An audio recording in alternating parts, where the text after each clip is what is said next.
హరి ఓం. శ్రీ గురుభ్యో నమః. భక్త మహాశయులారా, కేశవ శతకము అనే గ్రంథము నుండి ధర్మవరం సుబ్రహ్మణ్యేశ్వర స్వాముల వారు అనే మహనీయుడు రాసినటువంటి గ్రంథం ఇది.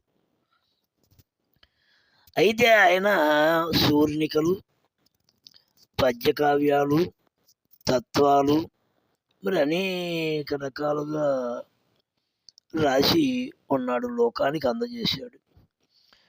అటువంటి వాటిల్లో కేశవ శతకం ఒకటి. మరి కేశవ శతకాన్ని ఆ మహానుభావుడు రైతుగా జన్మించి వ్యవసాయం చేసుకుంటూ భార్య బిడ్డలతోని తోట దొడ్లతోని ఉంటా మరి ఆ దైవభక్తిలో లీనమైతూ ఎన్నో రకాలుగా చేసినటువంటి మహనీయ మహానుభావుడైన ఆయన నోటి మాట అంటే నోరు అన్నడా వరంగా మారుద్ది, అదే ఇబ్బందిగా కూడా మారుద్ది. అందుకని నోరును కట్టేసుకొని జాగ్రత్తగా దైవములో లీనమైతే దైవాన్ని సేవ చేసుకుంటూ ఉన్నటువంటి మహానుభావుని కవిత్వ పదజాలం కేశవ శతకము. అందులో మహానుభావుడు ఏమంటాడంటే, చంచల చిత్తుడన్ విషయ సంగతుడ మహిన్బాతకంబులన్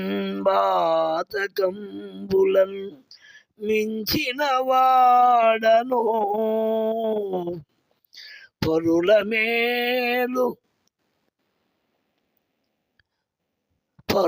మేలు సహించని వాడ కర్ణముల్దెంచడి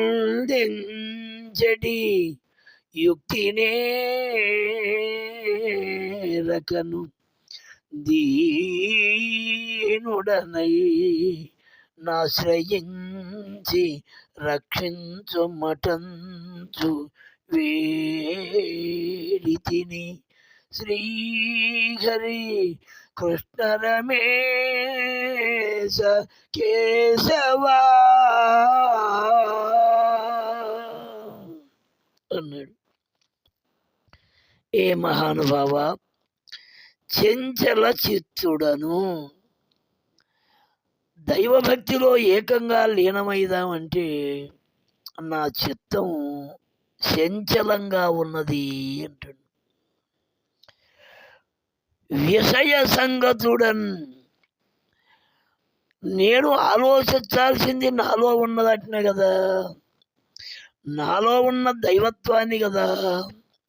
అంటే అనేకమైనటువంటి ఈ ప్రపంచ విషయాల్ని ఆలోచిస్తున్నటువంటి విషయ సంగతుడన్, మహిన్ బాధకంబులకు మించిన వాడను. ఈ మహిళ పాపాలకి నేను మించిన వాడను. ఎందువలన అని ఆలోచిస్తే, శవల్ని ఆలోచిస్తే ఓంకార ప్రణవాన్ని వినకుండా చెడ్డ మాటలు, లోకం మాటలు, ప్రపంచం మాటలు, మామూలు మాటలు వింటా ఉంది. కళ్ళను ఆలోచిస్తే దివ్యస్వరూపమైన నీ దివ్యస్వరూపాన్ని చూడకుండా ప్రపంచాన్ని చూస్తూ ఉన్నది.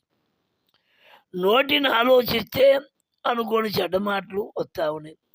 జిహ్వను ఆలోచిస్తే నీ దివ్యనామస్మరణే కరెక్ట్గా నిలవట్లేదు. ముక్కును ఆలోచిస్తే యోగంగా కరెక్ట్గా ఆ జ్యోతిస్వరూపాన్ని చూడటం లేదు. కాళ్ళను ఆలోచిస్తే మహాత్ముల సన్నిధానంగా పోదామంటే తీరిక లేదు.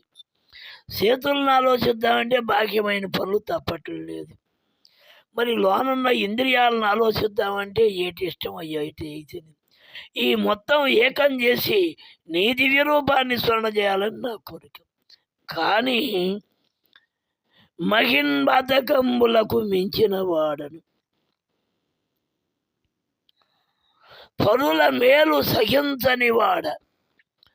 పోనీ పరులకు ఏమైనా మేలు చేద్దామంటే నా చేత అయ్యేటట్లేదు. వాళ్ళు బాగుపడితే చూసేటట్టు నా మనసుకు అంతగా కరెక్ట్గా ఉంటుంది. కర్మములెంచడి యుక్తి నేరకను దీనుడనై మిమ్మాశ్రయించి రక్షించమటంచు వేడి తిని. నా కర్మలు చెంచాలంటే ఈనాటికి నువ్వు తప్ప దిక్కు లేదని నిన్నే నమ్మిన దీనుడనై నిన్ను సేవ చేస్తా ఉన్నా, రక్షించు అని వేడుకున్నా.